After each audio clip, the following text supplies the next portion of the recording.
Salam əziz tələbələr. Sınaq 10-la sınaqlarımızın izahına davam edirik. Birinci sualımız yenə sadə bir mühakimə sualıdır. Yazılıb ki, bugün yağış yağacaq deyəndə Məmməd heç inanmıram. İyun ayında Mingəçevirdə yağış yağdığını heç vaxt görməmişəm deyə etiraz etdi. Deməli, A variantına yazılıb ki, Məmməd hava haqqında məlumata qulaq asıb. Bununla bağlı hər hansı bir məlumat verilməyib ki, hava haqqında məlumata kimsə qulaq asıb ya yox. B-də yazılıb ki, Mingəçevirdə ən quraq ay iyundur. Bununla bağlı da məlumat verilməyib heç bir. Baxın, burada yazılır ki, iyun ayında Mingəçevirdə yağış yağdığını heç vaxt görməmişəm. Bu demək deyil ki, iyun ayı ən quraqdır. Bəlkə iyulda da heç görməyib yağış yağdığını. C-də yazıb ki, Məmməd iyun ayında Mingəçevirdə yağış olmayacağını düşünür. Bəli, bu tamamilə doğrudur. Baxın, heç inanmıram yazılıb. Deməli, düşünmür ki, iyun ayında yağış yağar Mingəçevirdə. Deməli, cavabımız olur burada C. 2 və 3-cü suallar verilmiş mətn əsasını cavablayacağıq. Yazıb ki, 5 nəfər bir sıra üzrə əyləşib. Sıranın əvvəlində və axırında əyləşənlərdən biri Samir, digəri isə Əsmərdir. Bir nəfər, elə nömrələyək. 1, 2, 3, 4 və 5. İndi yazıb ki, sıranın əvvəlində və axırında əyləşənlərdən biri Samirdir, digəri isə Əsmərdir. Əvvəlində və axırında. Bir ehtimalla yazaq ki, Samir əvvəldədir, Əsmər axırdadır və ya Əsmər əvvəldədir, Samir axırdadır. Bilmirik hansıdır. 2 dənə ehtimalımız var.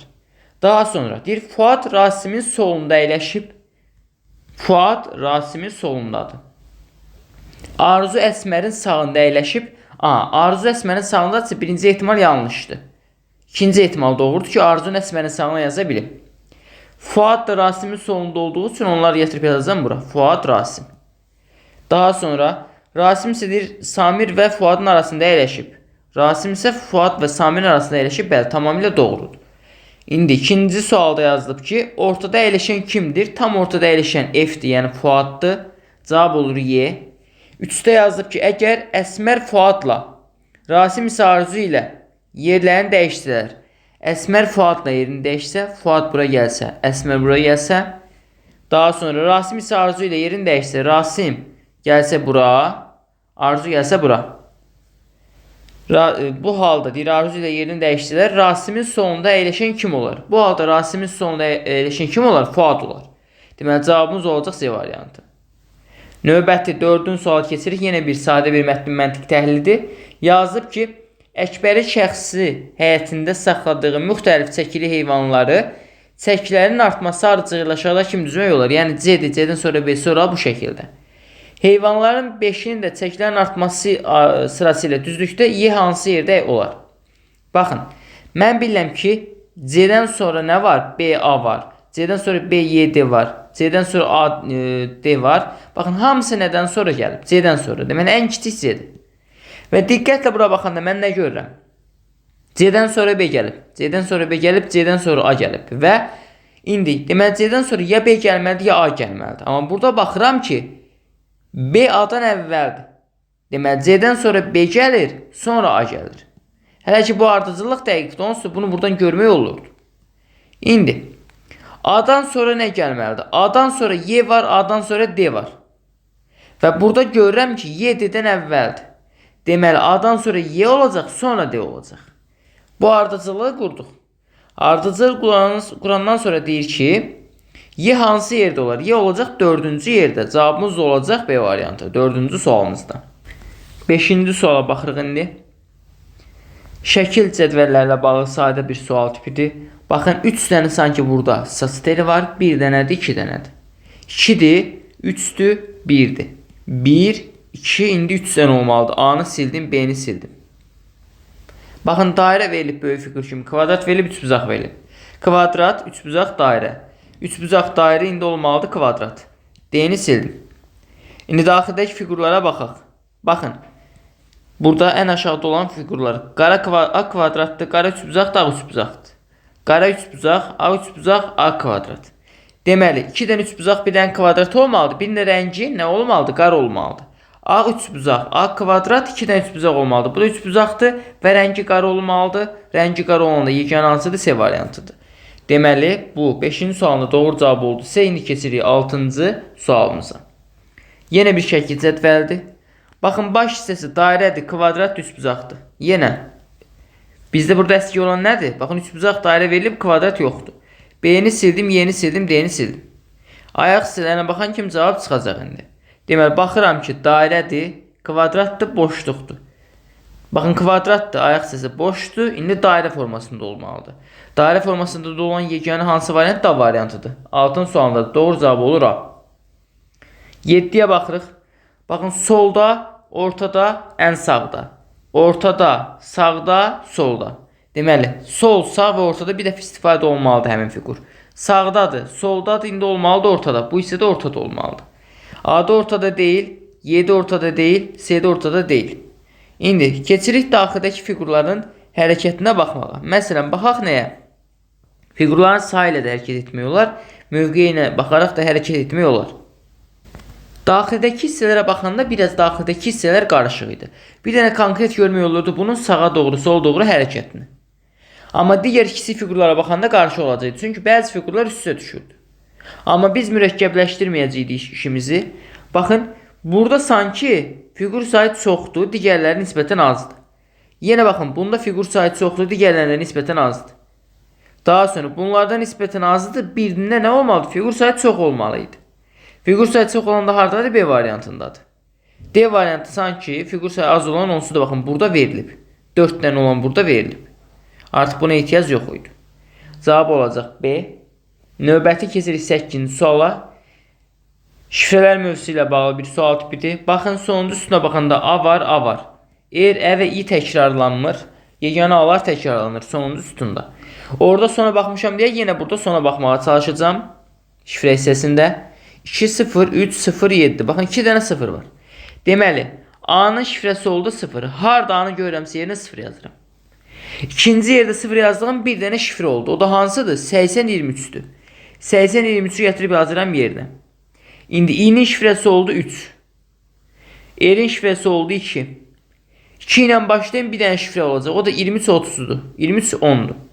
23-10 oldu bu. C-nin şifrəsi oldu 1. Birdən başlayan bir şifrə var. O da 1740'dır. 1742. İndi B-nin şifrəsi 4'dür. Ə-nin şifrəsi 7'dir. Baxın, 7 ilə başlayan bir dənə şifrəmiz var. O da hansıdır? 7980. Sonu 7 ilə bitən də bir şifrəmiz var. O da 5387'dir. 5387. Hamısını tapdıq. Gətirib yazırıq yerinə. Rəcəb sözünün şifrəsini tapmağa çalışaq. R-nın şifrəsi nə idi bizdə? 2'dir. Ə-nin şifrəsi 7'dir. C-nin şifrəsi 1. Ə-nin şifrəsi 7, B-nin şifrəsi də 4. Yəni 27174 minus Ə-nin şifrəsi 7. S-nın şifrəsini axtarıram. S hərfi haradaydı bizdə? S-nın şifrəsi. Baxaq. Bu hissəni çox qaraladıq da. Ha, buradadır. Deməli 7980 idi. S-nın şifrəsi 9-dur. S-in şifrəsi. L-in şifrəsinə baxıram. L-in şifrəsi haradaydı? Buradaydı. 8 idi. İ hərfinin şifrəsi isə 3 idi.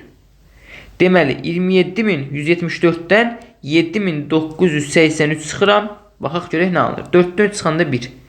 17-dən 8 çıxanda 9. 10-dan 9 çıxanda 1. 6-dan 16-dan 7 çıxanda 9. Burada da qalır 1. 19191 qalmış olur. O da B variantında verilib və keçirik biz 9-cu sualımıza. Yenə bir şifrə sualdır. İndi sətir-sətir fərqlərə baxırıq. Baxın, eyni hərf ardıcılığı verilib sanki hamısında. Bir problem yoxdur. Keçirəm 2-yə. Baxın, birinci və üçüncü eyni qalanlar fərqlidir. Amma baxın, burada elə deyil. Burada birinci ilə ikinci eynidir. Birinci ilə ikinci şifrə hissəsində eynidirsə, burada da eyni olmalıydı. Amma baxıram ki, burada eyni deyil.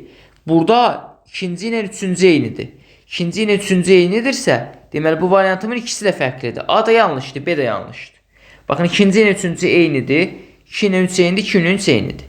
Deməli, hər iki doğru cavablarım C, D, Y-dir. Daha sonra burada baxıram, ardıcılığım bir problem yoxdur. Sonra buna baxıram, A-in, KK, DH, KK, bu da F, D, R. Hər hansı bir problemim yoxdur. Əlavə bir hissəyə baxmış olsaq nə görərdik? Məsələn, baxın burada. Məsələn, burada D-lər var. Bir dənə D var. F-lər var, F var. Yenə burada A-lar var, A var. Bununla irəli getmək olmayacaq. Amma baxın buna, N-lər var.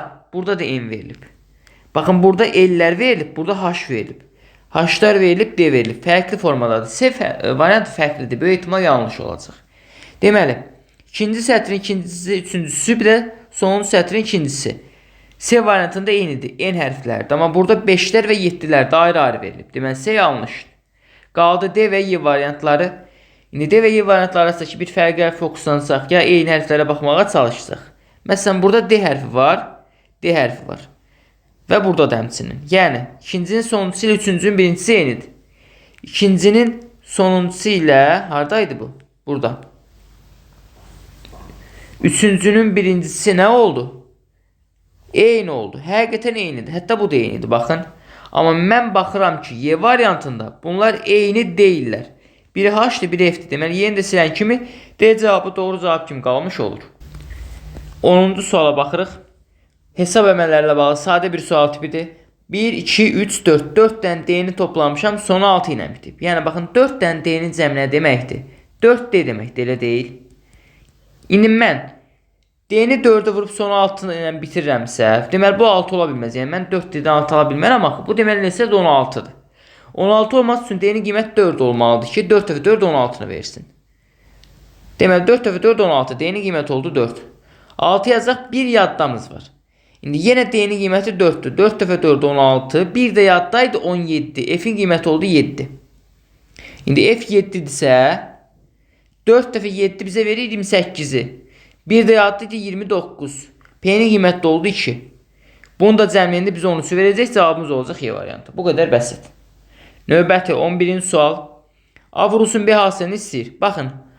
A ədədi nə deməkdir? Mən bunu mərtəbələrə ayırsam bu şəkildə olacaq. Baxın, A onluq mərtəbəsinə deyə vururam ona. Ona. Digər A təhlik mərtəbəsinə deyə vururam 1'ə. A. Toplayanda olacaq 11'ə. Və ya qısa şəkildə belə yadda saxlayın ki, yanaşı eyni hərfləri gördüksə bu hesab əməllərindən söhbət edir. Həmin hərflərin sayı qədər 1 yazıb yanına həmin hərfi yazacağıq.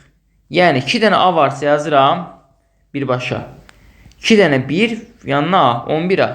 2 dənə B varsa yazıram 2 dənə 1 yanına B. Bunları toplayanda nə alacağım? 121 alacağım. Və ya bunu sətr boyunca yazıram, daha rahat başa düşəsiniz deyə. 11B bərabər 121'ə. Buradan nə aldım? 11'i mörtəzə xaricdən çıxarsam A plus B bərabərdir 121'ə. Və alıram ki, son nəticədə A plus B 121'i 11'ə bölsək alırıq 11. A plus B oldu 11. İndi gəlin hesablayaq digər hissəsini. Bunu da bir kənardan yazıb saxlayıram. A plus B-ni almışam 11. İndi baxırıq buna. Yenə eyni qaydada. Bunun mərtəbələri ayırıb yazsaq birbaşa dedik ki, nə alınır? 11A. Sıxılsın 11B. Bərabər 33'ə. Hər iki tərəfi 11'ə bölsək nə alarıq birbaşa? A minus B bərabər olur 3'ə. İndi burada A minus B bərabər 3'dür. Tərəf-tərəfə toplasaq 2A bərabər olur 14'ə. A bərabər olur 7'yə. İndi A 7'dirsə 7'dən 4 çıxaram ki, mən 3 alınsın, elə deyil. Deməli, A 7'dir, B də 4'dür. 7 dəfə 4 də bizə 28'i verir, cavabımız olur C. 12-ci sual. Baxın, mən Y-ni C-yə vuranda aldığım ifadə budur. Yazıram bir kənardan. C vurulsun Y bərabərdir 2AY plus Y. İndi, baxın, bu sağ tərəfdən Y-ni ortaq məxrəc kimi çıxarsaq daha rahat olacaq işimiz. C vurulsun Y bərabərdir. Yeni mörtəzə xaricdən çıxardıram. 2A plus 1. Hər tərəfi Y'yə bölürəm. Nə alınır? C bərabər olur 2A plus 1'ə. Bunu yazdıq buradan. İndi, baxın, mən burada nəyi tapa bilərəm? 2A'nın nəyə bərabər olduğunu. Onu da nəyə görə tapacam? C minus 1 verib mənə. 2A bərabər olacaq. 1'i atıram sol tərəfə, yəni C'nin yanına. Olur C minus 1. Əla. Deməli, C minus 1'in qiyməti nədir? 2A'dır. O zaman bu ifadə nəyə bərabər olacaq? 2A vurulsun D-yə. İndi, mən buradan görürəm ki, A vurulsun D 27'dir. A vurulsun D'nin qiymətini gətirib yerinə yazıram. 2 vurulsun 27, o da mənə verəcək 54'dür. Cavabımız olacaq məhz Y variantı. Keçid edəcəyik 13-cü sualımıza. Yenə bir cədvəllərlə bağlı bir sual tipidir. Bu tip cədvəllər dedik ki, sətir-sətir yazırıq. Və adətən nəyə görə sətir-sətir? Baxın, konkret hamısı bir nəticə olaraq bir hissəni fərqləndirə bilmirik. Eyni zamanda hamısı kiçik ədədlərdir. Sətir-sətir toplayıb çıxıb bir cavab almaq olar. Plus da bu tip suallarda adətən birinci sətr uyğun olur sonuncu sətrə. Baxın, bu sətr burada uyğun olur. Buradan sondan ikinci sətrə bu qaydada yazırıq. İndi çox mürəkkəbləşdirmədən sətr-sətr zəmlərimizə baxmış olsaq əgər. Baxın, cədvəl suallarında nəticə fərqlənmirsə, birinci sətr-sətr zəmləri asilləri yoxlayın. 5, 3, 8, 10, 14. 14 cəmalındır burada. Növbəti 13, 17, 24 alındı burada. Daha sonra 3-cü sətrə baxırıq. 10, 14, 24 alındı burada. Növbəti 6, bir də burada 7. 7 alındı burada. İndi baxıram ən aşağı. Dedi ki, baxın, buradakı 14 uyğun olmalıdır buradakı cəmə. Gəlin baxaq. 1, 5, 3, 1. 8 bu bizə verdi 10'u. Burada yazılıb 10. 4, 8, 3, 5. Deməli 8, 8, 16, 4 də burada 20. Baxın, 14 oldu 10. 4 vahid azaldı. 24 yazdım. 24 oldu 20. 4 vahid azaldı. Hətta bura baxın, 4, 2, 1, 7 idi. 0, 1, 1, 3'dü. 7 oldu 3, 4 vahid azaldı. Deməli buradakı 24'də 4 vahid azalıb para yazacaq, buraya yazacaq. Deməli 24 4 vahid azalsa olar 20. Cəmi 20 olmalıdır. 7 plus 5 12. Deməli burada 8 olmalıdır ki, cəm 20 olsun. Cavab olacaq C. 14-cü sual. Ədədin rəqəmlərinin sayı çoxdursa, adətən dedik ki, ona rəqəmlərə ayrı-ayrı baxmağa çalışacağıq, amma burada nə etmişdi? Ayrı-ayrı baxmamışdı. Birbaşa 412-dən 396 çıxmışdı. 412-dən 21 yazdım. 412-dən 396 çıxanda bu bizə verəcək 16-nı. 16-nı da 4'ə vuracaq. İxtiyari bir 4 ədədini alacaq 64. Baxaq digərləri ödəyəcəkmi? 263-dən çıxacaq 188-i. Bu bizə neçəni verir? 5. Burada da 15'də 7. Deməli 75'i verdi. 75'i də ixtiyari 4 ədədinə vuranda həqiqətən biz 280, 24'ü 360 olacaq. Deməli, həqiqətən doğru qayda-qanun tapmışıq. 915'dən indi 893 çıxırıq. 15 orada, 7 orada. Alınır 22. 22'ni ixtiyari bir 4 ədədinə vururuq. Çünki digər sətirlərdə 4'ə vurmuşduq. O da bizə verəcək 88'i. Cavab olacaq D. 15-ci sualda sadə idi. Baxın, 22 ilə 27'ni toplayırdım. Bizə verirdi 49'u. 49'dan kök alanda bu bizə verirdi 7'ni. İlkin halda ağla nə gələrdi? Sağ soldan böyükdür deyə sağı soldan çıxmaq. Amma ödəməyəcəkdi. Ödəməyəndə artıq cavab ala bilməyəndə kesin əksini yoxlayın. Yəni sağdan sola çıxmışsa, nəsə alınmayıbsa, kesin ikisinə toplayın. Yəni çıxma ilə alınmayıbsa, toplanma ilə alınacaq mütləq. Deməli, burada nə edir? 9 ilə 27'ni toplayır. Bu bizə verir 36'nı. 36'dan kök alır, o da bizə verir 6'nı. Cavab olur D. 16-cı sual yenə bir operatordur. Burada 2 yazılmalıydı. Düşmüb heç baxmaya bilərdiniz. Baxın, əsas ipucu buradaydı. 77 deyəndə ağla nə gəlir? 11 vurulsun 7 gəlir. 11'i 6 plus 5'dən yaradıram. 7'ni 3 plus 4'dən yaradıram. Sonra onları bir-birinə vururam. Deməli, ürək işarəsinin gördüyü iş toplamaqdır. Ulduzun da gördüyü iş vurmaqdır. 3 plus 1 4 vurulsun 2 plus 1 3. 4 və 3 də bizə verəcək 12'ni. Cavab olacaq C. 17-ci sualımız analogiyadır. Dil verilmiş sözlər qrupuna mənaca ən yaxın olan tapın. Dözüm, tab, möhkəmlik. Baxın, məşq birbaşa bunlarla mənaca yaxın deyil. Bəli, məşq bunlara səbəb ola bilər. Amma eyni mənalı söz deyil. Böyük, eyni mənalı deyil. Baxın, taqət, dözüm, eyni mənalı sözlərdir. Cavab olacaq C. 18 anaqramdır. A-da yazılıb tələbə. B-də yazılıb müdavim. C-də məzun yazılıb. D-də şagird yazılıb. Y-də kursant yazılıb. Deməli, kursant hərbi təhsil alan şəxsdir. Şagird orta məktəb şagirdi, yəni orta məktəbi təhsil alan bir şəxsdir. Tələbə universitetdə təhsil alan bir şəxsdir. Müdavim də müəllimliyə hazırlaşan bir şəxsdir. Yəni bunların hamısı təhsil alır, hazırlaşır. Məzun isə artıq yekunlaşdırıb deyə cavabımız məzun olmuş olacaq. Ağac tinç. Ağac at, tinç sual işarəsi qoyulur. Belə deyil. Bu biraz məsafəli olsa daha yaxşı olardı. Ağacın sanki kiçik versiyası nədir? Tinçdir. Atın da kiçik versiyası nə olacaq? Elə qulun olmuş olacaq. Cavab olacaq D. 20-ci suala baxırıq indi. 20-22-ci sualımız aşağıdakı mətnəsindən cavablanmış olacaq. Deməli yazılıb ki, aşağıdakı şəkildə O məntəqəsində yerləşən ekspres post ofisindən bağlamaların daşındığı məntəqələr və bu məntəqələr arasındakı yollar və onların uzunluğu verilmişdir. Baxın, mərkəz nöqtəm budur. O-dan D-yə qədər məsafə nə qədərdir? 2 kilometrdir. Bəs O-dan C-yə qədər məsafə nə qədərdir? 3 kilometrdir. 2 plus 1, 3. Bunu bildik. Sonra altda yazılıb ki, Ekspres Post şirkəti kuryer işçisinə şəkildə göstərilmiş marşrut ilə bağlamanın daşıdığı məntəqənin uzaqlığına və bağlamanın çəkisinə mütənasib şəkildə daşıdığı yükün getdiyi yola hasilindən 10 dəfə az olmaqla məvacib ödəyir. Bu nə deməkdir? Biraz çətin görsənir özümdə. Deməli, məsələn, tutaq ki, hər hansı bir kuryer 10 kiloqramlıq yük daşıyır o məntəqəsindən D məntəqəsinə. Nə qədər məvacib alacaq? 10 demək buna deyək 30. Kütlə, yəni yük vurulsun məsafə bölünsün 10. Bu ikisinin hasilindən 10 dəfə az. Deməli, ikisinin hasili nə qədərdir? 30 vurulsun 2, 10 dəfə də az bölünsün 10. Bu şəkildə hesablayacağıq. Məsələn, əgər bu 30 kiloqram yükü və ya 40 kiloqram tutaq yükü daşıyır C-yə, onda necə olacaq? 2 kilometr burada, 1 kilometr burada. Topladıq neçə kilometr? 3 kilometr. 3 kilometr vururam yükə 40 kiloqrama, bölürəm 10-a, 10 dəfə aza yəni. Bu da bizə neçəni verir? 12 vermiş olur. Tutaq ki, bu qədər yükü C məntəqəsinə daşırsa, 12 manat pul almış olacaq. İndi, gəlirik suallarımızı yazmağa.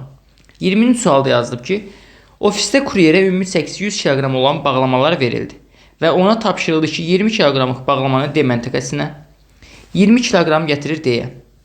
Daha sonra, davamında yazılıb ki, 20 kiloqramlıq bağlamanı D məntəqəsinə, 40 kiloqramlıq bağlamanı C məntəqəsinə, 40 kiloqramı C-yə, 30 kiloqramlıq bağlamanı B məntəqəsinə təhvil versin, 30-u da bura. Geri qalanı isə nə qədər qalır burada? 10 qalır. 10 kiloqramını da gətirsin A-ya. Deyir, bu halda nə qədər məvacib olar? Baxın, ardıcılığım bu şəkildə gəlir. Gəlirəm B-yə, sonra qayıdıb gedirəm A-ya. Bunu diqqət yetirməliydim. Deməli, O-dan D-yə qədər 20 kiloqram yük gətirmişəm. Məsafəm 2 kilometrdir. 20 vursun 2 bölünsün 10. Bizə verdi neçəni? 4-dür. 4 manat burada. Plus. İndi keçirik nəyə? C məntəqəsinə. 2 kilometr bu, 1 kilometr bu, 3 kilometr. Vurulsun 40 kiloqram, bölünsün 10. Bayaqda hesablamışdıq, bizə verdi 12 manatı. Plus 12 manat. İndi gəlirik B məntəqəsinə. 2, 1, 3, 2 də burada, 5. 5 kilometr vurulsun 30 kiloqram, bölünsün 10. Bu bizə verir 15 manatı. Plus 15 manat burada. Ən sonda, baxın, gəldik B-yə çatdıq. Axı sırayla təhvil verir bizim bağlamalarımızı. B-yə çatdır, buradan bura keçid yoxdur. Geri qayıdır. Bura qədər 5 kilometr idi. 2, 1, 2. Geri 2 kilometr qayıtdı, oldu 7 kilometr. 1 kilometr də C-dən A-ya getdi, oldu 8 kilometr. Buna diqqət yetirməliydim. Bu ikini 2 dəfə hesablayırdım. Bir dəfə getmək, bir dəfə qayıtmaq. Deməli, nə qədər oldu? 8 kilometr olmuş oldu. 8-i vuracam 10-a, böləcəm neçəyə 10-a? 10 burada bizdə kütlədir, geridə qalan kütlə. Bu böldüyümüz 10-da şərtə əsasendir. Deməli, buradan da alınır 8 manat. Bunların da hamısını toplasaq. 12, 8, 20, 15, 35, 4 də burada 39. Deməli, bu halda 39 manat məvacib almış olar kuryer. Cavab oldu Y. Gəldim 21-ci suala. Deyir, eyni çəkili bağlamalarla ofisdən çıxan kuryer onların yarısını D məntəqəsinə. Deməli, x kiloqram bağlamamız olsun. Bunun yarısı nəyə bərabərdir? X bölünsün 2-yə. Bunu çatdırır D-yə. Növbəti. Qalan bağlamaların yarısını. Nə qədər bağlama qalıb? Baxın, x-in x bölü 2-si buradadırsa, x bölü 2-si də geridə qalıb, elə deyil. Yəni, qalan nə qədər olacaq? X bölünsün 2 olacaq. Bunun da deyir yarısını. 2-yə bölündə burada nə alınır? X bölünsün 4 alınır. Yəni, x bölünsün 4 hissəsini isə çatdırır C məntəqəsinə. Davamını yazıb ki, verdikdən sonra yerdə qalanı B məntəqəsinə çatdırır. Baxın, x-in yarısı buradaydı. X bölünsün 2. Geriyə nə qədər qalmışdı? Digər yarısı. Yəni, x bölünsün 2 qalmışdı. İndi x bölünsün 2-nin yarısı x bölünsün 4-dürsə, digər yarısı da x bölünsün 4-dür. Deməli, geriyə ilə nə qədər qalıb? X bölünsün 4 qalıb. Bunu da çatdırır B məntəqəsinə. Bunları bildik. Növbəti. Deyir ki, kuryerə bunun üçün 24 manat ödənildi. Kuryer ofisdə neçə kiloqramlıq bağlama ilə çıxmışdı, yüklə çıxmışdı. Hesablayaq. Baxın, bizim kütləmiz budur. X bölünsün 2-dir, D-yə qədər. Kütlə vurulsun məsafə. D-yə qədər olan məsafəmiz nə idi? Yadda saxlayaq ki, 2 kilometr idi. D-yə qədər olan məsafə 2 kilometr idisə, buradan yazıram. Kütlə vurulsun, məsafə bölünsün 10. İkilər ixtisar gedəndə nə alınacaq? X bölünsün 10 qalacaq. Deməli, mən bildim ki, x bölünsün 10 D-yə qədər alacağım məvacibdir. X bölünsün 10. Daha sonra gəlin C-ni hesablayaq. C-də isə kütlə X bölünsün 4-dür. Məsafə isə D-yə qədər 2 idi, C-yə qədər əlavə 1 idi. Yəni 3 kilometr idi. Bölünsün 10. Bizə neçəni verəcək? 40-da 3x-i. 40-da 3x olacaq. Hansı məsafə? C-yə qədər alacaq kütlə. Buradan yazıram. Elə qarşısına yazacaq 40-da 3x. Plus bu. Aldıq məvacibdir. Və sondakı bu məvacib. X bölünsün 4 kütlədir. B-yə qədər olan məsafəyə gəlin sürətli şəkildə baxaq görək nə qədər idi. Yanlış olmasın. 2 burada, 1 burada, 3, 2 də burada 5. 5 kilometr idi. Deməli, kütlə vurulsun məsafə bölünsün 10. Bu da bizə neçəni verəcək? 5 ilə 10 yaxsa 7, 2 qalır. Deməli, 8-də x verir. Aha, əla. Bura qədər gəldik. İndi nə edəcək? 8-də x isə bizdə sonuncu məsafədən əldə etdiyi məvacibdir. Deyir, bunların hamısını topladıqda 24 manat eləyir. Nə qədər yüklə çıxmış ola bilər? Ortaq məxrəc bunlar üçün 40-dır. Deməli, 4-ə vurmalıyam ki, 40 olsun. Olacaq 4x plus, bu sabit qalır 3x plus 5-ə vurmalıyam 5x. Bərabər 24-ə. 4x, 3x, 7x, 5x də burada 12x. 12x bölünsün 40 bərabər 24-ə. Çarpaz vursaq, vurub bölsək birbaşa. X bərabər olacaq. 40 vurulsun 24 bölünsün 12-yə. İxtisarlarımıza aparsaq burada 2 qalır. 40-da 2-yə vuranda 80 alınmış olur. Deməli, birinci sualımızın doğru cavabı, birinci sual deyirəm buna. Neçənin sual oldu? 21-ci sual. 21-ci sualımızın doğru cavabı oldu A variantı. Və keçirik 22-ci suala. Deyir, ofisdən H məntəqəsinə 20 kiloqramlıq çəkisi olan bağlama daşıyan kuryerə şirkət ən azı neçə manat ödəməlidir? Deməli, ən azı deyirsə, mən minimal qiymət nəzərdə tutacağım. Və haradan gəlib hərəkətə başlayıram? O məntəqəsindən. Hara çatmalıyam? H-a. Ən az pul ödəmək üçün ən az, ən qısa yol tapmalıyam. Baxın, 1, 2 burada 3, 4 burada 7. 7 kilometr buradır. 3, bura qədər. 3 bura qədər 6, 4 burada 10. 10 kilometr də buradadır. Mən təbii ki, az məvacib ödəmək üçün qısa yol gedəcəm. Yəni O, F, G, H yolunu gedəcəm. Bu halda kütləmiz 20 kiloqram idi.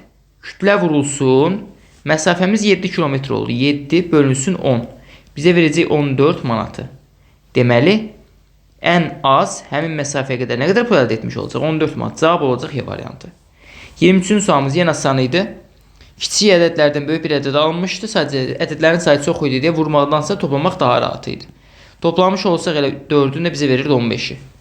4-ün də toplamış olsaq bizə verir 16-nı. İndi bu 4-ün də toplamış olsaq bizə verəcək 10-u. Cavab olacaq Y. 24-də baxın, böyük ehtimal bizdə nəticə haradır? Yuxarıdakı bu dairənin içidir. Bunun üçün biz nə edə bilərik? Məsələn, 9-dan 13 toplasaq 22, ondan 18 çıxsaq alınacaq 4. Görək, davamı ödəyirmi? 12, 15, 27, 27-dən 16 çıxanda 11 ödədi. İndi 8 ilə 10'u toplayacaq 18, ondan bu 7-ni çıxacaq, bizə verəcək 11-i. Deməli, sual şərəsi yenə olacaq 11, cavabımız olacaq Y variantı. Növbəti. İndi baxırıq 25-ci sualımıza. 25-ci sualımız yenə bir rebus sualdır. 12, 3, 64 verilib kənarda, mərkəzdə 16 verilib. Böyük ehtimal mərkəzdəki 16 vermiş digər ədədlərdən alınır. Baxın, çox qarışıq ədədlər verilib. 3 və 64 verilib. Nə bilim, 6 və 84, 8, 66, 33 ədədlər qarışıq ədədlərdir. Dedi ki, bu tip qarışıq ədədlər, yəni gah böyük, gah kiçik ədədlər veriləndə adətən rəqəmlərə ayrı-ayrı baxmaq daha məqsədə uyğun olmuş olur. Bu bir.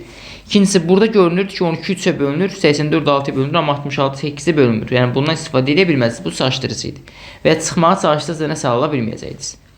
Amma rəqəmlərin cəmi şəklinə baxsaq, 1 plus 2 3, plus 3 6, plus 10 da burada 16. Deməli, bütün rəqəmləri toplasam 12, 6 burada 18, 4 da burada 22. Növbəti. 6 plus 6 12. Üstə 8 gəlsəm 20.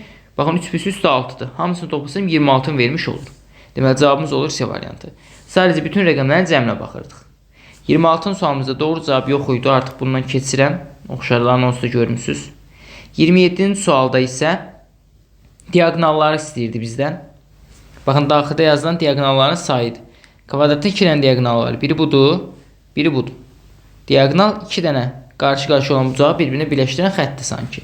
İndi baxın, burada 1, daha sonra 2, Daha sonra baxın buradan baxıram 3. Növbəti baxın buradan aşağı 4. Daha sonra baxaq qaldı mı başqa? Mütləq şəkildə baxın bir dənəsi də burada qalıb. 5. 5 dənə diagonal var. Burada saysaq artıq 9 dənədir. İndi gəlin buna baxaq. Burada diagonal yoxdur. Qarşısında duran bir bucaq yoxdur. Yəni bunu birləşdirməyə çalışanda yan tərəf olur. Diagonal olmur. Yəni əslində burada nədir? Diagonal yoxdur. O zaman cavab olacaq A variantı 0. Eyni zamanda burada nəyə diqqət yetirməliydik? Baxın, belə bir düstur var idi, səhv etmirəmsə. N vurulsun n-3 bölünsün 2. Bu tərəflərinin sayı n olan bir fiqurun diagonalların sayının tapılmasıdır. Məsələn, gəlin buna baxaq. 6 tərəf var. Hesablayaq. 6 vurulsun 6-3 bölünsün 2. Bu bizə neçəni verir? 6-dan 3 çıxında 3 dəfə 3 də 9 verir. Həqiqətən doğrudur. Deməli, ixtiyari bir fiqurun diagonalların sayının tapılması üçün n sayda tərəf olan bir fiqurun diagonalların sayının tapılması üçün bu düsturdan istifadə etmiş olacağıq. N də tərəflərin sayıdır. İndi baxın, 3 vurulsun 3 bucağı hesablayıram. Çıxılsın 3 çıxılsın 3 bölünsün 2. 3 çıxılsın 3 0 da deyə bu da 0-a gedəcək. Artıq buradan 0 alınmış olacaq. Cavab ona görə A variantı 0 olmuş olur. 28-ci suala baxırıq. Fərqli variant tapın deyir. Spirt araq, spirtdən araq alınır, tutdan doşab alınır, pambıqdan parça alınır, şüşədən ayna alınır. Amma siqaretdən tütün alınmır. Ardıcıllıq pozulub burada. Tütündən siqaret alınır. Deməli, Y variantı bizim fərqli variantımızdır. Antena, siqnal. Baxın, antena sanki siqnallar tutur. Özünə çəkib tutur siqnallar, elə deyil. Və ya özünə çəkmir. Sadəcə siqnallar tutur, belə deyək. Və burada nə olacaq? Baxın, tor balığı nə edir? Tutur. Cavab olacaq D variantı. İnsanlar antena vasitəsilə siqnallar tuturlar. İnsanlar tor vasitəsilə balıqları tuturlar. Cavab olacaq D. Digər variantlar çörək taxıl necə tutsun, hekayə məruzəsini necə tutsun, hamısı mənasız idi. Deməli, doğru cavabımız olurdu D. 30-cu sualımız yenə bir anaqramdır. Deməli, A variantında yazılıb imperiya. Daha sonra B'də federasiya yazılıb. Federasiya. C'də flegmatik yazılıb. Flegmatik. D'də respublika yazılıb. Respublika. Artıq cavab çıxıb. Sonda monarxiya yazılıb Y'də. Monarxiya. Baxın, imperiya, federasiya, respublika, monarxiya hər biri dövlət idarə etmə quruluş sistemləridir sanki. Flegmatik isə insan temperamentlərinə bağlı terminoloji anlayışdır. Flegmatik ona görə fərqli variant olmuş olacaq. 31-ci sual cədvəllər mövzusu ilə bağlıdır. Dedik ki, rəqəmlərin sayı çoxdursa, adətən ailələrə baxmaq daha məqsədə uyğundur. Məsələn, 145 ilə 111-in kəsişməsində 26 yerləşir. Belə deyil, bunlarda 26 almalıyam. 1, 4, 5 cəmi bizə verdi 10-u. 1, 1, 1 cəmi bizə verdi 3-ü. İndi 3 ilə 10-u toplasam 13, 2-yə vursam 26. Bir dənə də yerdə yoxlayaq. Məsələn, 38 alınıb 111-dən və 565-dən. 111 toplayanda rəqəmlər 3. 565 toplayanda 16. 16 ilə 3 toplasam 19. 19-u 2-yə vursam 38. Həqiqətən tapdığım doğrudur. İndi gəlin bir-bir hərfləri tapaq. Məsələn, S-ni 565-dən və 333-dən alıb. Buradan alır 9. Buradan da almışdı 16. 16, 9, 25. 25-i də 2-yə vuranda nə alınacaq? 50 alınmış olacaq. S-nin qiyməti oldu 50. A-nın qiymətini hesablayaq. 145 rəqəmlər cəmi 10. 222 rəqəmlər cəmi 6. 10 ilə 6-nı toplayıram 16. 2-yə vurdum 32. Çıxılsın 32. Plus B-ni hesablayırıq indi. 185 rəqəmlər cəmi 14. Rəqəmlər cəmi 3-dür burada isə. Kəsişmələri 14 plus 3 17. 2-yə vursaq 34. B də oldu 34. Deməli, buradan nə qalır? 50, 34, 84. 84-dən də 32 çıxanda elə birbaşa burada plus 2 gəlsək ödəyəcək. 52 almış olacaq. Buradan da 52 alınır. Deməli, cavabımız bu sualda da oldu D variantı. 32-ci sual. Baxın, dedik ki, sol tərəf operatorun soluna bərabərdir. Yəni 4A bərabərdir 64-ə. Buradan A bərabər olur neçəyə? 16-ya. Bərabərin sağında yazıram A bərabərdir 16. Baxın, bu operatorları yerinə qoyub hesabladıqdan sonra aldığım ifadəni 122-yə bərabərləşdirməliyim. Yenə sağ tərəf 7B bərabərdir Y-ə. Yazıram 7B bərabərdir Y-dirsə, buradan B bərabər olacaq. Mənə B-nin qiymətini tapmaq lazımdır ki, buraya yazım. Y bölünsün 7-yə. Buradan yazıram yerinə Y bölünsün 7. İndi nə alınır? 2-ni vursam 16, 32. 2-ni vursam 7 bölünsün Y-ə plus 2Y bölünsün 7 alınır. Bu ifadə bərabər olmalıdır neçəyə? 122-yə. Çünki bu operator 122-yə bərabərdir. Bərabərdir 122. Buradan 2y bölünsün 7 bərabərdir. 122-dən 32 çıxanda alınır 90. Buradan da y bərabər olur. Çarpaz vurub bölsəm 7 vurulsun 90 bölünsün 2-yə. Bunlar ixtisar yenə burada qalacaq 45. 7-ni də 45-ə vuranda 7, 5, 35, 3 yadda 28 üstə yadda 315 almış olur. Cavab olur C variantı. 33-cü sual yenə operatordur. Baxın, birinci hesablayaq bu mötərizənin içindən. Ürəyin sol 27-dir, sağ 14-dür. Sol sola bərabərdir. 3-a bərabərdir 27-dirsə, A bərabərdir buradan 9-a. Sağ da sağa 2B bərabər 14-dürsə, B də bərabərdir 7-yə. A 9-dur, B də 7-dir. İndi nə alınır? 9 plus 3 12, 7 7 49. Bu da bizə verir 61. Deməli, buradan alındı 61.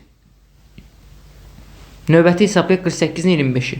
Romb burada verilib də 2-ci sədirdə hesablayacağıq bu səfər. Gəlin hesablayaq. Solu 48-dir. 4A bərabər olur 48-ə. Buradan A bərabərdir 12-yə. Yazdıq yerinə. Sağı 25-dir. 5B bərabər 25-dirsə, B də bərabərdir 5-ə. B də oldu 5. 12, 5, 17, 3 də çıxanda 14 almış olur. Deməli, bu sualda doğru cavabı, daha doğrusu bu hissənin doğru cavabı oldu 14. İndi sonuncu bir operatorum var. Bütün operatorları hesablamamış, mən doğru cavabı tapmış sayılmıram. Hər iki əlimdə biri var. Sol 61 idi. A bərabərdir 61-ə. Sağ 14 idi. B bərabərdir 14-ə. Yazıram yerinə. A 61-dir, B isə 14-dür. Nə alınır? 61-i 2-yə vursaq 122, çıxsın 14.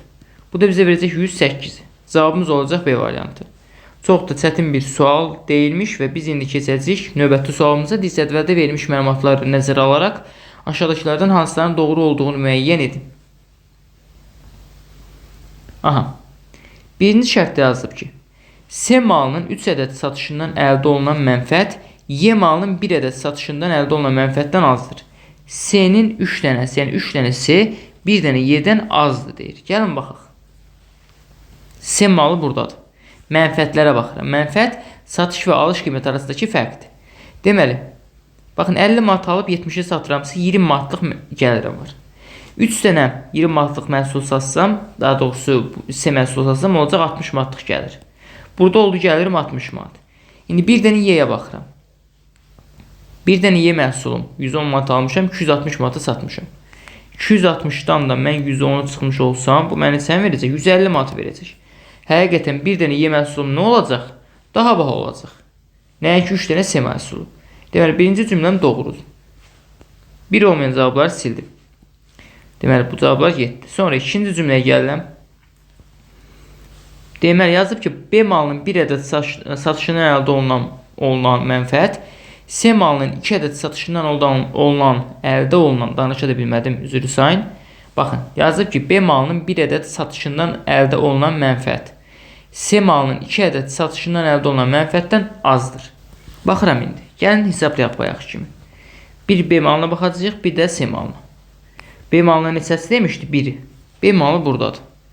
B malının mənfəəti nə qədərdir? 95 alışdı, 135 satışdı. Deməli, tam burada 40 manatlıq fərq var B malında. Deməli, bir dənə B malına mən 40 manat gəlir əldə edirəm. Bu getdi. Eyni zamanda deyir, bu azdır S-nin 2 dənə satışından. Gəlin baxaq, S-də nə qədər idi bizim gəlirimiz? 20 idi.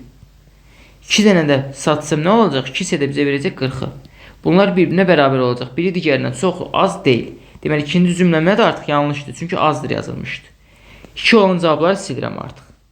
Bu getdi, bu getdi, bu getdi. Hamısını siləndən sonra A variantı 1 və 3 qalmış olur. Yenə də birinə də baxaq, məsələn 4-ə.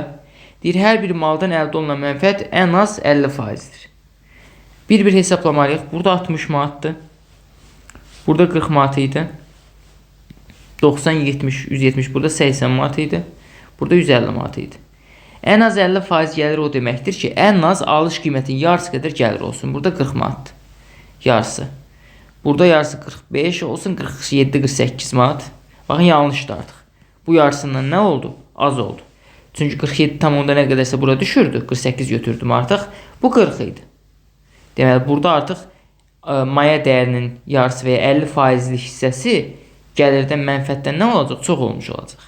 Deməli, 5-ci cümləm avtomatik nə idi? Yanlış idi. 5 və 4-cü cümləm daha doğrusu. Yəni 4 olan cavablar baxan kimi artıq silə biləcəkdik.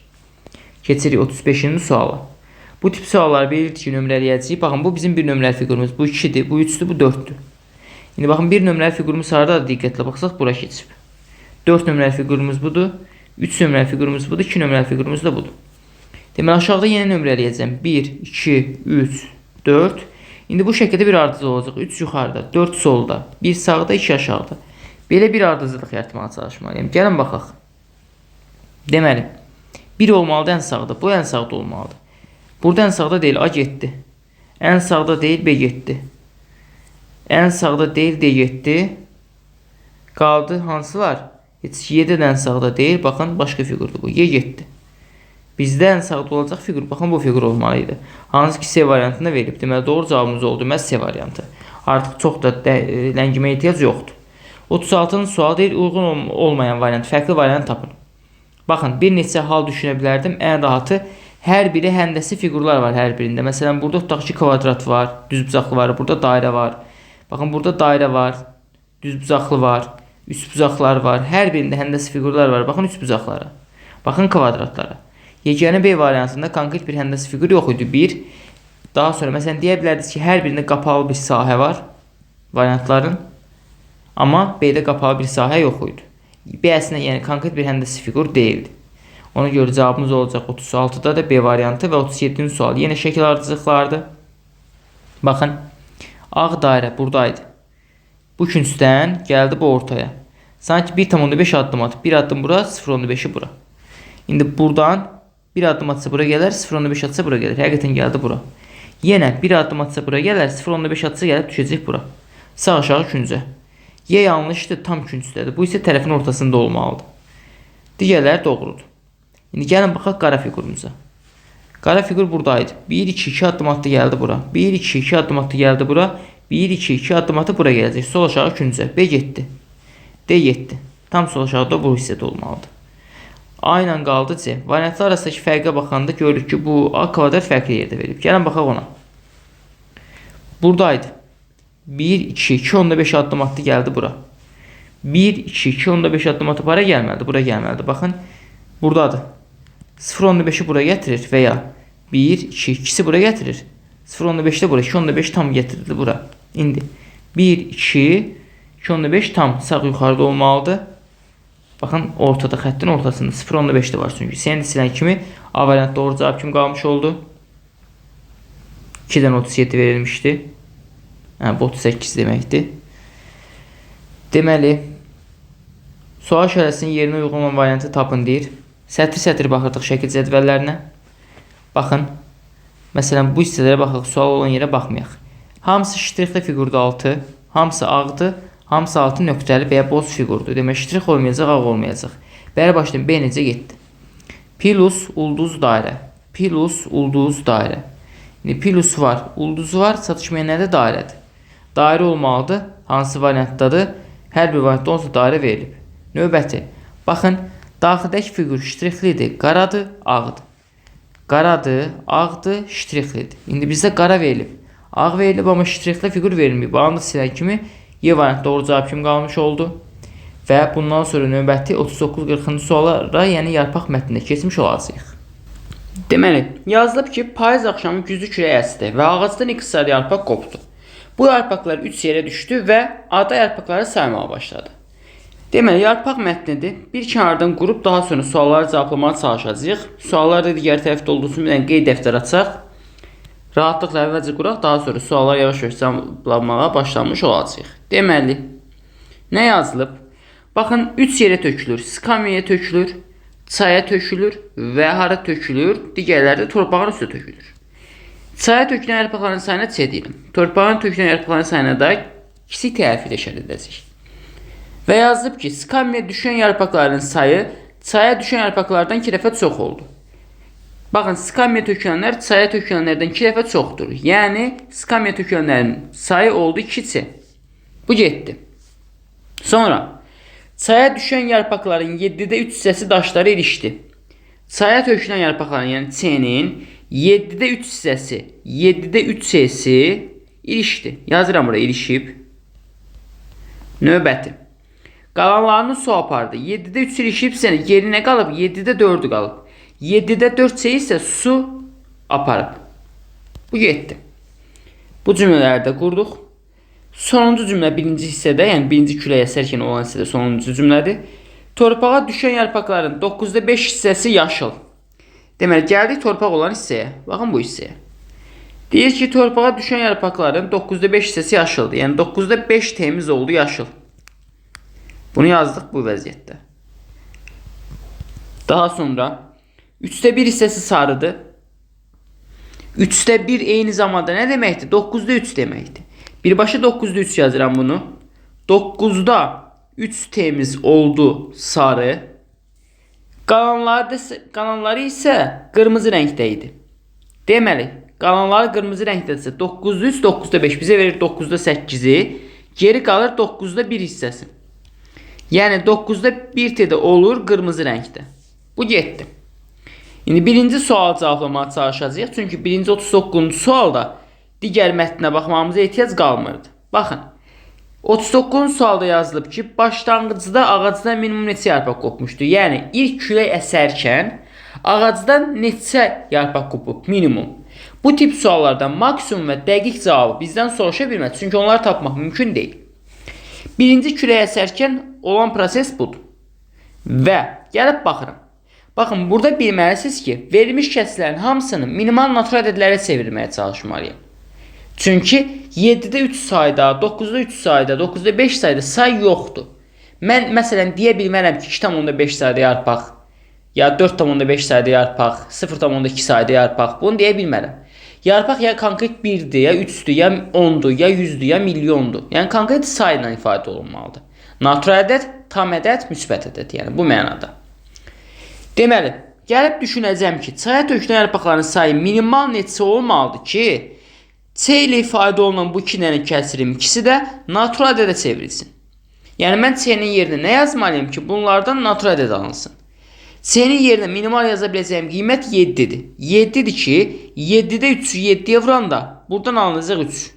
7'də 4'ü 7'yə vuranda alınacaq 4. Amma 7'nin yerinə daha kiçik bir qiymət yazsam, yenə kəsir alınacaq.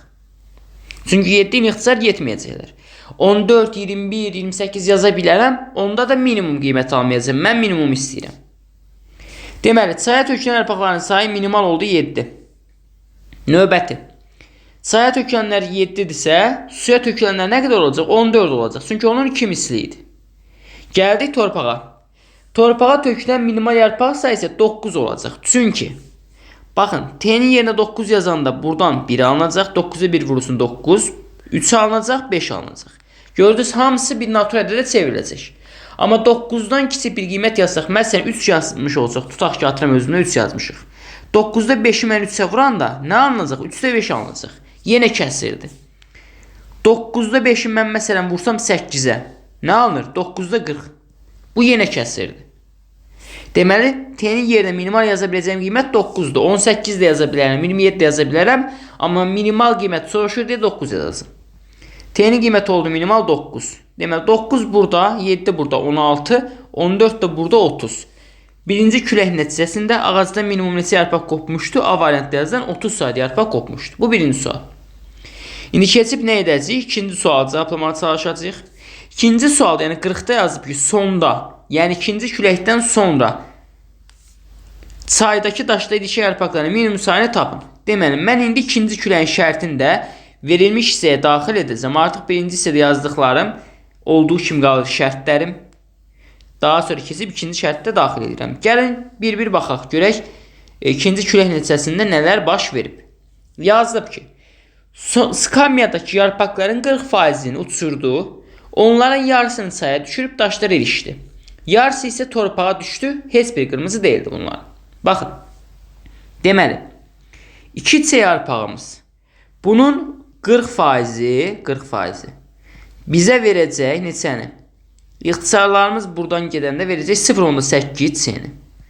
Deməli, 2C-nin 40%, yəni 0,8C-sini külək ikinci dəfə uçurdur. Onun yarısını, yəni 0,4C-sini gətirib atır bura.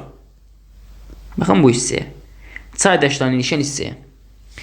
Digər yarısını isə gətirib tökür otların üstə 0.4 seni. Amma bunlar qırmızı rəngdə deyil. Yəni ixtiyarı başqa rəngdədir. Bu getdi. Növbəti. Daha sonra. İkinci cümləmdə yazıb ki, çaydakı daşlara ilişmiş yarpaqların 5'te 2 hissəsi isə suya qarşı baxdı. Baxın, buradakı yarpaqların 5'te 2 hissəsini su aparır. İndi mən çaydakı daşlara ilişmiş yarpaqlarla həm bunu eyni zamanda rəngimizi dəyişim. Həm də bunu nəzərə almalıyam mı? Buradan rəngimizi necə dəyişəcək? İndi bir saniyə baxaq. Dəyişə bilməyəcək, qalsın bu şəkildə. Baxın, həm də bu 0.4 seni daxil etməliyəm mi? Xeyr. Çünki, baxın, külək əsir, külək əsmə zamanı. Eyni anda gərək əvvəlcə baxın, daxil etsəm, buradakı bu dediyim isə gəlib bura düşsün. Ondan sonra buradakıların hər birinin, yəni bu cəmin 5'te 2 hissəsini külək aparsın. O da məntiqsizdir. Çünki külək eyni anda hər yeri təsir edəcək. Yəni bir bölgəyə külək əsirsə, həm bura təsir edəcək, həm bura. Yəni buradakı yarpaqlar gəlib bura tökülməmiş, buradakı yarpaqları külək aparacaq.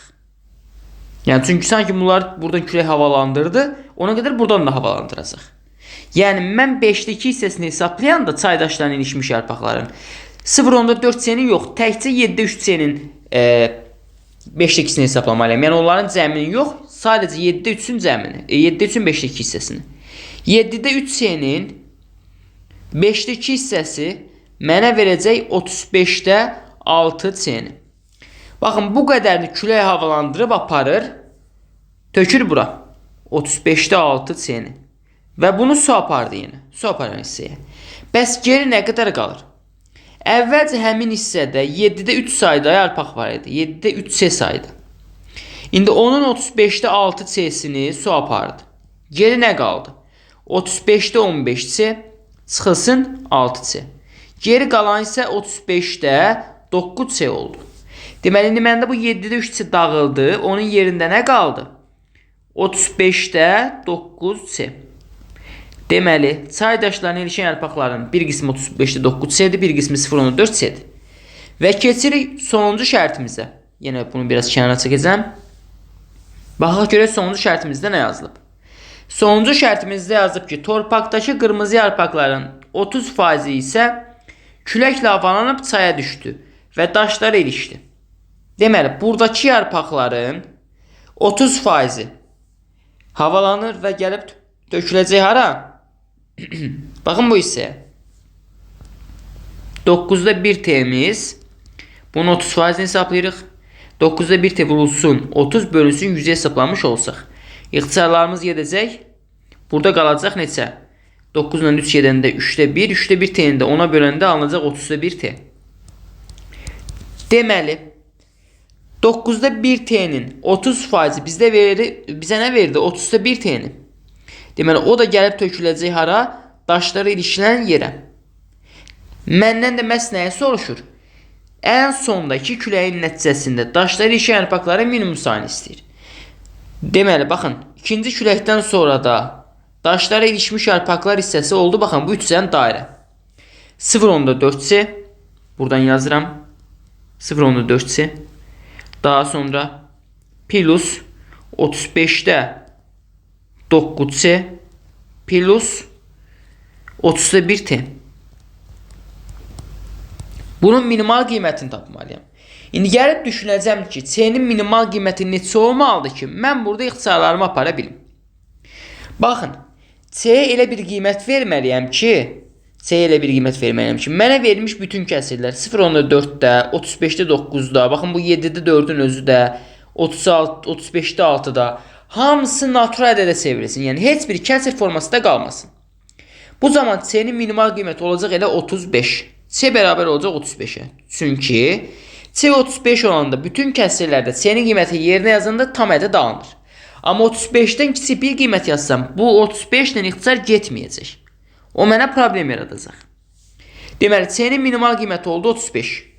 Artıq baxın, bu hissəni silirəm. Bura bizə lazım deyil deyə hesablama aparacam burada. 0.4 C'ni vuranda 35'e bizə verəcək 14'ü. 14 yarpaq oldu burada. Baxın bu hissədə. 35'te 9 C'ni 9'u veya T-nin yerinə 35 yazmışıq. 35-ə vuranda alırıq 9. 9 oldu burada. Bir dənə qaldı 30'da 1 T.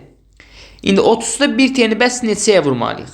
Yəni biz T'nin minimal qiymətini tapmağa çalışmalıyıq. Birbaşa 30 desəz yanlışdır. Çünki T'ləri bayaq sildim, əslində silməməliydim. Bu hissədə qeyd etmişdik. Bu cavabları bir kənara yazım qalsın bunlar. 9 və 14'dür. Geri qaytaraq o sevdiklərimizi, o zaman daha aydın görə biləcəksiniz. Bizim burada 9'da 5 T'miz var idi, 9'da 1 T'miz var idi. Baxın bunlar. Əla. İndi mən almışam birincini 14, plus ikincini 9, plus üçüncünü 30'da 1 T'ni hesablayıram. Baxın. Əgər mən T'nin yerinə buradakı məxrəci yazsam birbaşa, digərlərində məxrəci yazmışdım, ödəmişdim. Burada amma məxrəci yazsam, məsələn 9'da 5'i vursam 30'a, ixtisarlarım getsə 3'də 50 qalır, elə deyil, 3'də 50 alınır. Yenə bir kəsirdir bu. Yenə kəsir olduğu üçün mən deyəcəm ki, deməli T'nin minimal qiyməti 30 deyil, daha böyükdür. Yəni mən həm 9'a, həm də 30'a ixtisar gedə biləcək bir ədəd düşünməliyəm T'nin yerinə. Və bunların ən kiçiyini tapmalıyım. Yəni 9 və 30'a əkop tapmalıyam. Bunda neçə olacaq? 90 olacaq. Əkop falan düşünmür. Həm 9 burada ixtisar getməlidir, həm 30 burada ixtisar getməlidir. Bunun üçün T'nin minimal qiyməti nə olacaq? 90 olacaq ki, 90 ilə 9'u ixtisar apara bilim, 90 ilə 30'u ixtisar apara bilim. 60 olmaz. 60 30'una ixtisar yedir, 9'dan yetmir. 81 də olmaz. 81 9'dan ixtisar yedir, 30'dan ixtisar yetmir. Onsuz da 9'a bölünə biləcəklər hansılardır bilirəm. Məsələn 72'dir, 54'dür, 81'dir, 63'dür T'nin yerinə yaza biləcəyim. Amma o zaman 30'un ixtisar getməyəcək. T'nin yerinə yaza biləcəyim 30'un ixtisar gedə biləcək ədədlər hansıdır? 30'dur, ödəmədir. 60'dır, yazsaq ödəməyəcək. 69 ixtisar getməyəcək. Bir də qaldı 90 minimal. 90 yazan kimi ödəyəcək. İndi T'nin qiyməti 90 olsa 30'da 1'i 90 vuranda bizə neçəni verəcək? Sanki baxın burada yazılıb 30'da 1 vursun 90. İxtisar aparsaq burada qalır 3. Deməli bu halda da yarpaqlardan, qırmızı rəngdə olanlardan minimum 3 dənəsi gəlib çaydaşdan ilişib qalır. 14, 9 və 3 bu cəmdə bizə neçəni verəcək? 26'nı vermiş olacaq. Təəssüf ki 40-cı sualda doğru cavab yox idi. Ona görə bir kənardan F variantı 26 yazıb və növbəti sualımıza keçmiş olacaq. Bu 46-cı sualın doğru cavabı olmuş olur. 9-cu sualımız tərəzi sualdır. Bizə 9 dənə fiqur verilib. Bir kənardan yazırıq həmin rəqəmlərimizi. Fiqurlar hansı qiymətlər ala bilər? 1-dən 9'a qədər. Bunu verib bizə. Yazıram 1, 2, 3, 4, 5, 6, 7, 8 və 9. Bunları yazdıq. İndi gəlin görək hansı fiqura hansı ədəd uyğun gəlmiş olur. Bu tip salxım tərəzilərdə demişdik ki, fiqur sayı çoxdursa, onların qiyməti aşağıdır, azdırsa qiyməti yuxarıdır. Deməli, minimal qiyməti fiqur sayı çox olan yerə verəcəm. 1'ləri verəcəm bura. 1. Baxın, bunları topladıqda nə olur? 7. Mən buna məsələn 3 yaza bilmərəm. O zaman 10 olacaq. Bura məcburən 10 yazma olaram, amma 10 qiyməti məndə yoxdur. 1-dən 9'a qədərdir. Deməli, məcburən qara daraya verəcəm 2. Bunları toplayanda alınacaq 9. Qara ulduz oldu 9. Baxın, 1, 2 və 9'u mən tapdım. Bu 100%'dir. İndi qara ulduz 9'dursa, buraya yazdım 9'u. Baxın, mən bunlara 4, 4 yaza bilərəm ki, 4 plus 4 bizə versin 8'i. 9 da 8'dən ağır olsun. Sol tərəfə əyilib deyə, sol tərəf ağırdır. 3 də yaza bilərəm əlbəttə. Amma adətən bir vaat böyüyünü götürəndə alınmış olur. Onsuz da mən bu tərəziyə baxmış olsaydım növbətdə, görərdim ki 3 qiymətini burada istifadə edirəm. Baxın, mən bunlara 1, 1 versəm 2, 4, 4 versəydim bunlara 10 olardı. Amma məndə 10 qiyməti yoxdur demişəm. Deməli, buna məcburən 3 verəcəm. 3 versəm 6, 2 də burada 8. Bu oldu 8. 3'ü burada istifadə etmişəm deyə bura məcburən 4 yazma olurdu. Yəni əvvəlcədən bunu görməyiniz biraz çətin ola bilərdi, amma buradan gələndə rahat görmək olurdu. Deməli, mən 1'i, 3'ü, 8'i və 4'ü tapmışam. 1'i 10'u tapmışdıq, 3'ü 4'ü və 8'i tapdıq. Əlimizdə 3 dənə ədəd qaldı. 5, 6, 7. Onu da bu tərəziyə yazmalıyıq. 5, 6, 7. Qara dairə 2 demişik. Baxın, bu ağ ulduza 3 demişik. 2, 1, 3, 5. Ağır olan tərəf sol tərəfdir. Ağır tərəfə böyük qiymət, yüngül tərəfə kiçik qiymət qoymaq lazımdır. Mən ona görə əlimdə qalan böyük qiyməti 7'ni yazıram ağır tərəfə. 7, 3, 2 cəm bizə verir 12'ni. Əlimdə qalıb 5 və 6. 5 və 6'ını da buraya yazacağım. Hansıdır bilmirəm. Bunların qiymətləri dəyişə bilər. Cəm 11'dir, həqiqətən 12 11'dən ağırdır. Bir problem yoxdur. Bizdən də məhz həmin baxın bu smayliklə qara üçbucağın qiymətləri cəmini tapmamızı istəyir. Biri 5-dir, biri 6-dır. Hansıdır fərqi yoxdur. Toplananların yerindəşəndə cəm dəyişmir. 5 + 6 bizə neçəni verəcək? 11-i vermiş olacaq, cavabımız olacaq D variantı. Və keçid edəcək 42-ci sualımıza. Şəkil analizi ilə bağlı dedik ki, bu tip suallarda cavab variantları arasındakı fərqlərlə işləmək lazımdır. Sualın mahiyyəti nədir? Baxın, bu mənim birinci şəklimdir, bu ikinci şəklimdir. Birinci və ikinci şəkildə olub, üçüncü baxın bu şəkildə olmayan xətləri tapmalıyam. Mütləq variantlar arasındakı fərqlərlə işləməyinizi tövsiyə edirəm. Baxın, məsələn, məndə A variantında bu hissə var, digər tərəf boşdur. Amma B bütövdür, C bütövdür. Digərləri yenə baxın, yarısı var, yarısı yoxdur. Hansı xətdir bu? Fiqurun ən aşağısında olan xətt. Mən baxıram ki, baxın bu xəttin bütöv özü buradadır, hətta bir hissəsi də buradadır. Yəni əsas şəkil bu ikisinin cəmidir. Əsas şəkildə bu xəttim var və mənə lazım olan hissədə yarısı verilib, yarısı yox. Baxın, bura verilib deyə artıq məndə cavab variantda verilməməlidir. Digər tərəf verilməlidir, yəni yarısı verilməlidir. Amma B-də bütöv verilib yanlışdır, C-də bütöv verilib yanlışdır. Digər variantlarda görürsünüz, baxın bu hissələr boşdur. Çünki onsuz da bu hissə verilib mənə üçüncü şəkildə. Deməli, indi verilməli deyil. Mənə burada olmayan xətlər lazımdır. Baxın, 1 və 2-ci şəkildə olan, 3-cü şəkildə olmayan xətlər. Növbəti. İndi A ilə məsələn D variantı arasında bir fərqə baxmış olsaq. Məsələn, baxın nəyə? Baxın, diqqətlə baxsaq, mənim buradan, bu hissədən D variantında bir xəttim qalxır. Amma A variantda buradan belə bir xəttim qalxmır. Hardadır bu xətt? Ən sol aşağıdakı nöqtədə. Gəlib əsas şəkildə baxıram ki, baxın, burada ən sol aşağıdakı nöqtədən sağ yuxarı doğru belə bir diaqonal xəttim qalxır. Burada da ola bilərdi, digərində fərq yoxdur, hər ikisindən də ola bilərdi. Əhəmiyyəti yoxdur, ən az birində mütləq olmalıdır, 1 və 2-dən. Hə, həqiqətən belə bir xəttimiz əsas şəkildə var. Bunu bildik. İndi burada yoxdur, üçüncü şəkildə. Üçüncü şəkildə yoxdursa, sual işarəsinin yerinə mütləq olmalıdır. Əgər olsaydı, siləcəkdim. Amma baxın, bu yoxdur. Bu yoxdursa, deməli, D məndə artıq olmalıdır, A variantı yanlışdır, A variantda verilməyib. Əlimdə qaldı D ilə Y variantları. Baxın, D variantında bu yuxarı hissə bütövdür, Y-də yarımçıqdır. Mən yenə baxıram ki, ikinci şəkildə, yəni əsas şəkildə, 1 və 2 əsas şəkildə bu ikisinin cəmi. İkinci şəkildə o xət bütöv var. Amma burada verilməyib. Verilməyibsə bütöv şəkildə verilməlidir. Y-də yarımçıq olduğu üçün yeni silirəm, D variantı doğru olmuş olur. Növbəti keçirəm 43-cü suala. Qatlanmış kağızın açılması ilə bağlıdır. Baxın, kağız əvvəlcə aşağıdan yuxarı qatlanıb və sonra bu xətt boyunca soldan sağa qatlanıb. Dedik ki, birinci, burada olan kəsişlər, yəni sonuncu kəsişlər kağızın hansı hissəsində olunubsa, doğru cavab variantda onlar olduğu yerdə qalmalıdır. 1. İkincisi, birinci buna baxırıq. Yəni, bu nə deməkdir? Aşağıdan yuxarı qatladım, soldan sağa qatladım. Yəni, yuxarı sağ küncdə deyilir bu kəsişləri. Gəlib variantlarda yuxarı sağ küncə baxacaqsınız. Burada olan kəsişlərlə sizə verilən kəsişlər nə olmalıdır? Birə-bir eyni olmalıdır. Bütün variantlarda görürəm ki, kəsişlər elə şəkildə verilən kimdir. Bir problem yoxdur. Burada variantları silə bilmiriksə, silmiş olsaq belə hamısını silə bilməyəcək böyük ehtimal. Baxırıq verilmiş qatlar üzrə simmetriya. Baxın, mənim bu qat boyunca bir simmetriyam olmalıdır. Güzgəksim. Baxın burada. Və mən görürəm ki, mən baxın bu qat boyunca kağızı açdıqda mənim bu qırmızı rənglə qırmızı rəngi dəyiş seçək. Qırmızı rənglə seçdiyim bu nöqtə gəlib düşəcək bu nöqtəyə. Yəni mən bu kağızı qatladıqda yuxarıya doğru. Mənim baxın bu tərəfim gəlib düşəcək bu tərəfə. Mənim bu tərəfim də gəlib düşəcək bunun üstünə. Sanki kvadratın diaqonalıdır. Kvadratın bir tərəfi digər tərəfin üstə düşür. O zaman mənim buradakı üçbucaqlarım, baxın, sol tərəf bura keçməyəcək.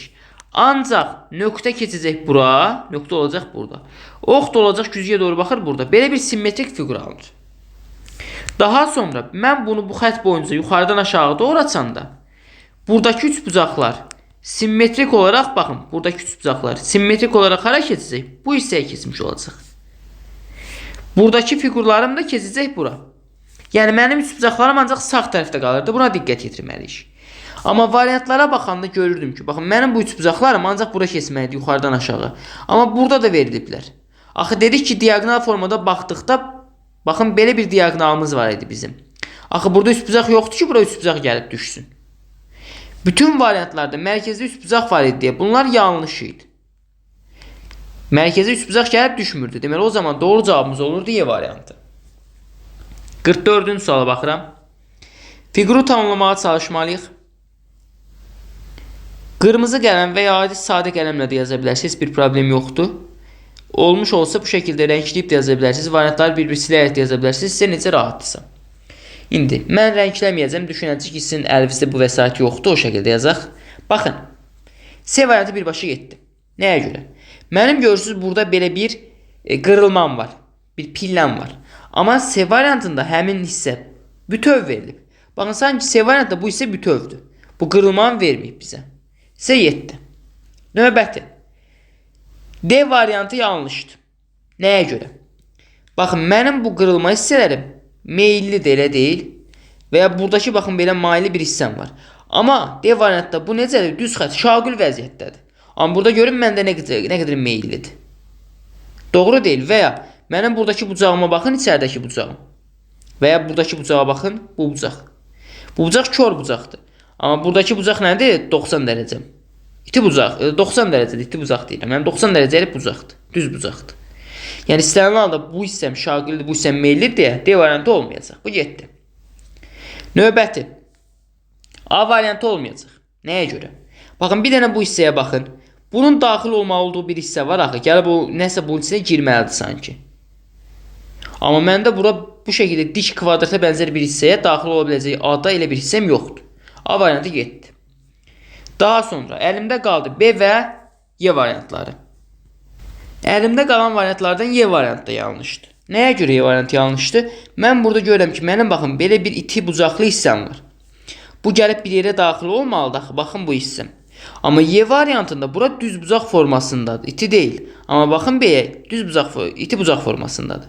Deməli doğru cavabımız da olacaq nə B variantı? Y-ni də artıq silmiş olacaq. 45-ci suala baxırıq. Yazıb ki, verilmiş kuba əsasən doğru açılışı tapın.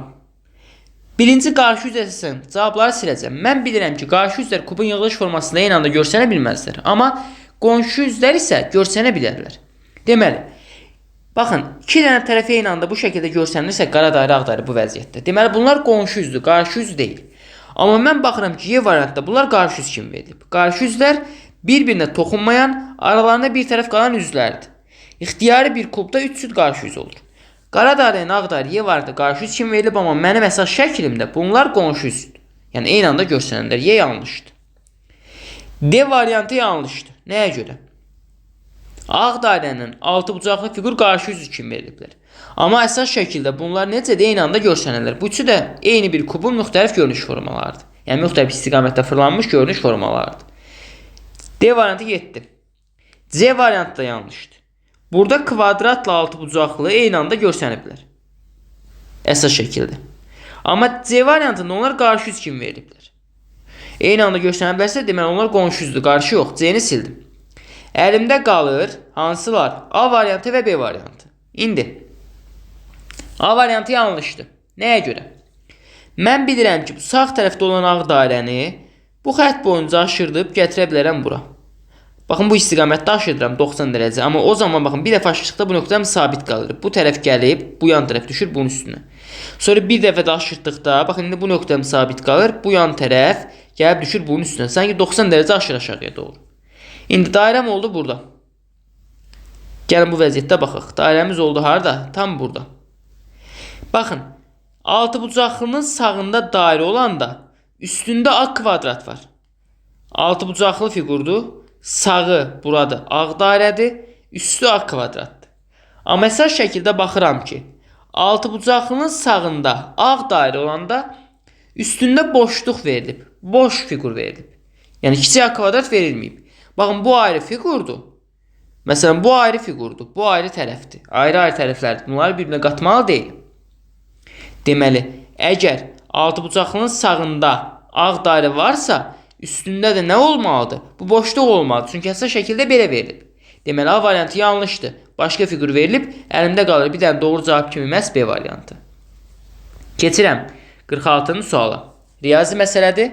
Yazıb ki, 72 ədədini yarışma iştirakçıları arasında hədiyyəni yarışma iştirakçıları arasında elə bölüşdürüblər ki, hər laureat adi iştirakçıya nisbətən 4 hədiyyə çox alıb. Nəticədə bütün laureatlarda hədiyyələrin ümumi sayı bütün adi iştirakçılardakı hədiyyələrin ümumi sayının 2 dəfə çox olub.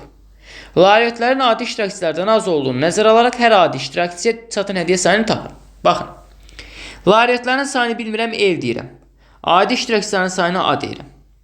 Bilmirəm sayları nə qədərdir. Bir dənə adi iştirakçının aldığı hədiyyə birdən hər hansı bir x dənə hədiyyə alıb. Bu zaman deyir ki, laureat ona nisbətən 4 dənə çox alıb. Onda bir dənə laureatım nə qədər hədiyyə almış olar? X plus 4 saydı. Ondan 4 dənə çox.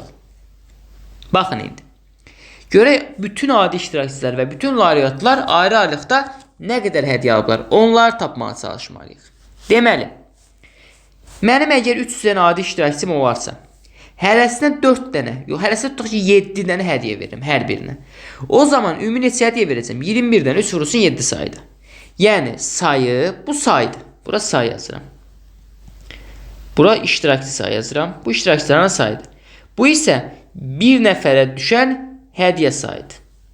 Deməli, iştirakçıların sayı 3 vurulsun bir nəfərə düşən hədiyyə sayı mənə həmin iştirakçılara düşən ümumi hədiyyə sayını verir. İndi adi iştirakçılara düşən ümumi hədiyyə sayı nədir? A vurulsun x-dir. Əla, bunu yazdıq bura. A vurulsun x.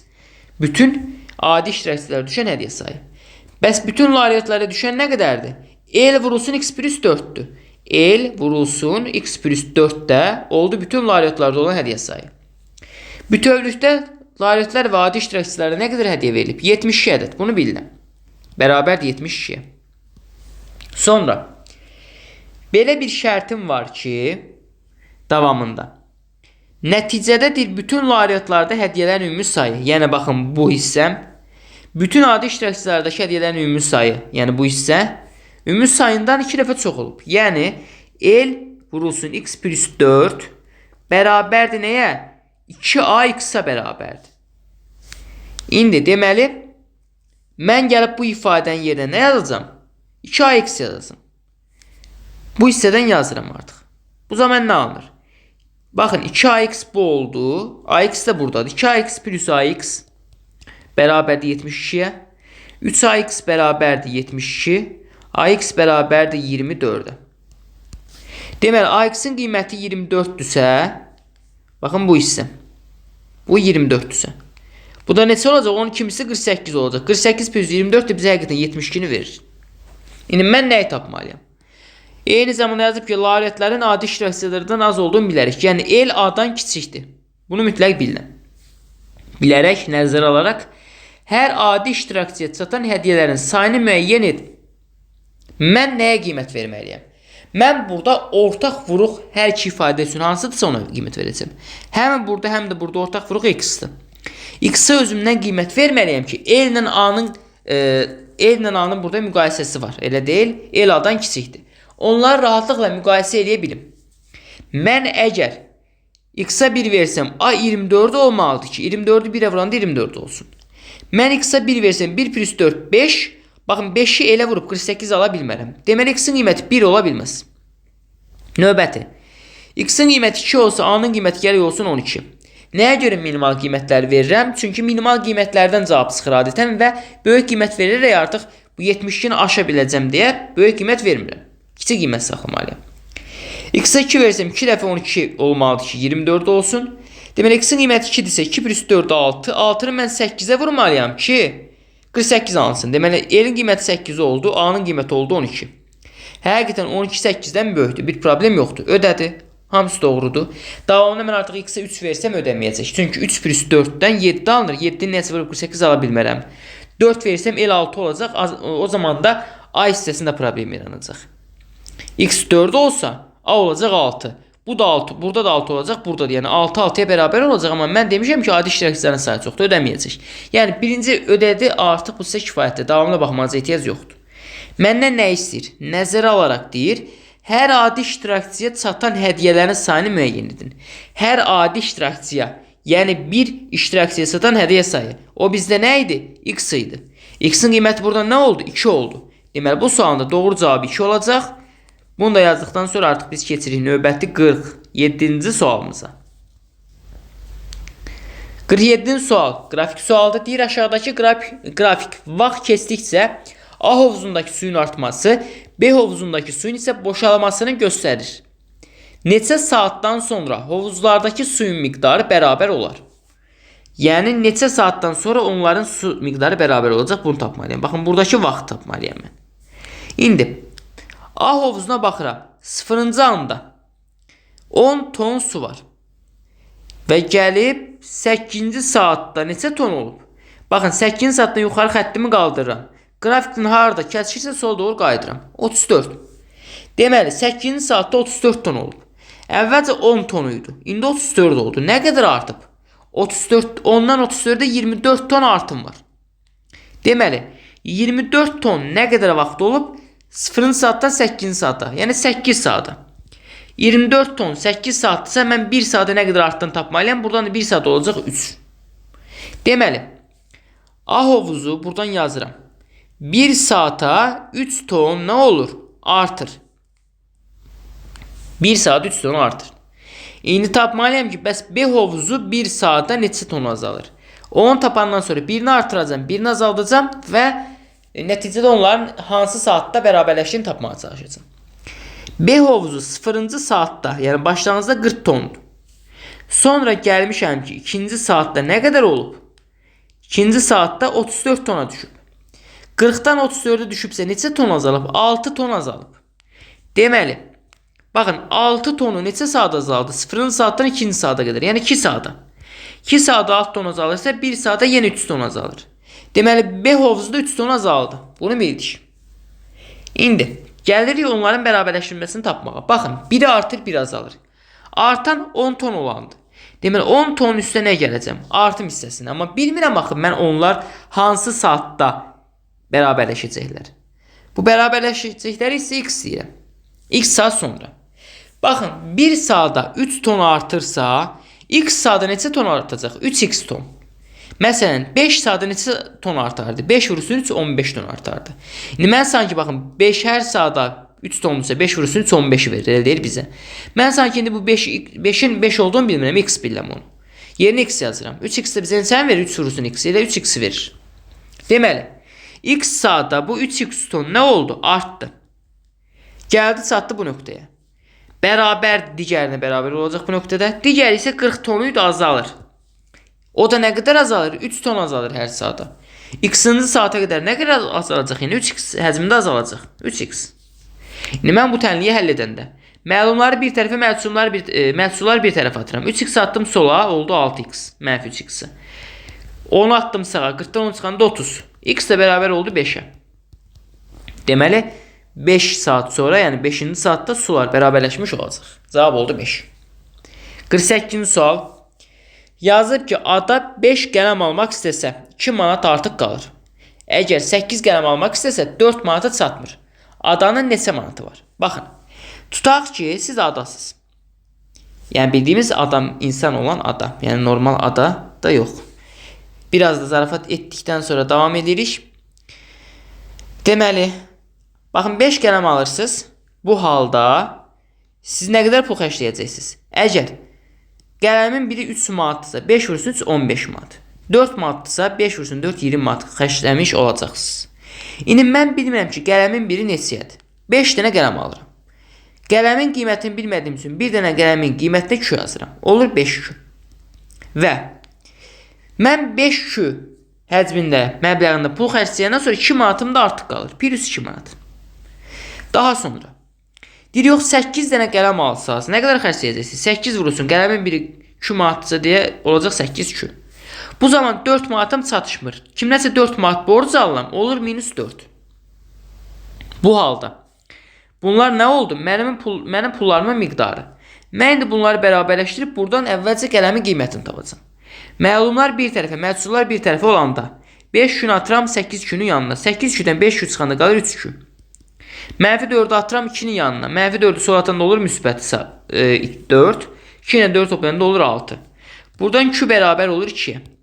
Deməli, mənim qələmimin birinin qiyməti 2 manatdır. Mən indi gəlirəm hər hansı bir ifadəyə, ya bura fərqi yoxdur.